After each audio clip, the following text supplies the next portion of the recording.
बिस्मिल्लाहिर्रहमानिर्रहीम अस्सलाम वालेकुम वरहमतुल्लाहि वबरकातुहू। दोस्तों की हाल है, सब ठीक ठाक हो? अज बड़ी प्यारी वीडियो बना लगे हाँ। अक्सर साढ़े छोटे बच्चे जिहड़े ने उन्होंने मूँह के अंदर छाले बन जाते हैं, पानी वाले से छाले बन जाते हैं। माँ का दुध पीना फीड करना उन्होंने वास्ते बहुत मुश्किल हो जाता है और ये छाले बच्चों तक नहीं रहिंदे, ये बल्कि सियाणा नूं ये मसला हो सकता है, औरतों मर्दों सब नूं मसला हो सकता है। मूँह के अंदर छाले बन जाना, फिर पानी का पीना मुश्किल, रोटी खाना मुश्किल, बच्चों का फीड करना मुश्किल। अज सब वास्ते मुश्तरका तौर पर बच्चे होन, सियाने होन, बुजुर्ग होन, सब वास्ते बाबा जी जी बिस्मिल्लाह। अल्लाह पाक रहमत आ फरमाए। बट साहब होरां दा लफादां दे अंदर अगर शुक्र अदा करिए तो समझो कि वीवर वास्ते 24 घंटे बट साहब सोचते हैं।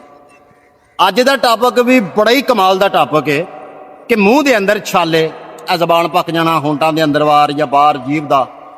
और कुछ लोग तो कहते ने असीं पानी भी निकलीए ना तो बाबा जी तेजाब इतना एसिड वध जाता है कि वह भी उल्टी आउंदी है, तो नाल ही मूँह दे अंदर छाले, पूरियां आंतां च छाले।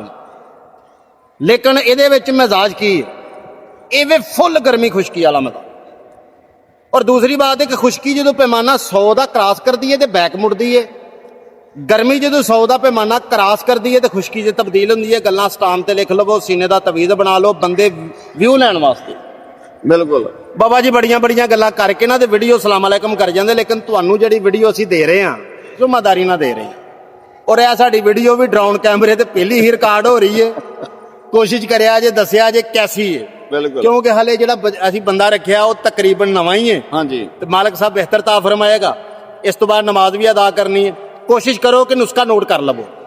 चटाई, चटाई क्या जाता, एक इमली जिहड़ी है ना जंगली, उहदी उत्ते छल नूं कहंदे ने चटाई लैंग्वेज के अंदर। 50 ग्राम ये अंदर मालिक रहमत आ फरमाए। गेरू 2 तोला, ये अंदर नीला थोथा, लेकिन बनया होया 2 तोला। तमाम चीज़ों को मंजे को छालियां तो लाओ, 5 मिनट तो पहला छाला पाट के बगैर दर्द तो बंद हो जाएगा। छोटे बच्चों को इस्तेमाल ना करवाया जे।